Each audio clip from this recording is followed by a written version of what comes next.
د پاکستان بریدونو ته غبرګونونه. طالبان وایي د افغانانو حوصلې مه ازمایئ. په افغانستان کې د طالبانو حکومت پر خوست او کونړ د پاکستان هوایي بریدونو ته توند غبرګون ښودلی دی.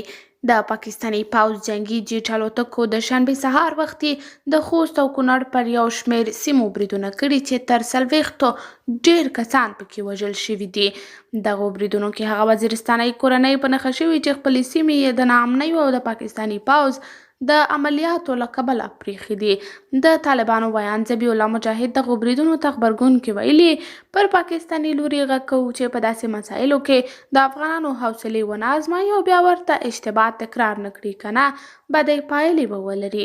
له دې وړاندې افغانستان کې د طالبانو حکومت بهرنیو چارو وزارت د دغو بریدونو غبرګون کې د پاکستان سفیر منصور احمد خان ورغوښتی و.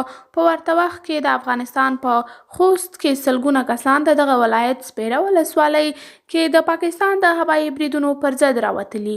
دوی مرګ پر پاکستان شعارونه ورکول. د پاکستان له اړخه تر اوسه د دغه بریدونو په اړه رسمي غبرګون نشته، خو یوه ورځ وړاندې یې اسلام آباد کې د طالبانو استازی ورغوښتی و.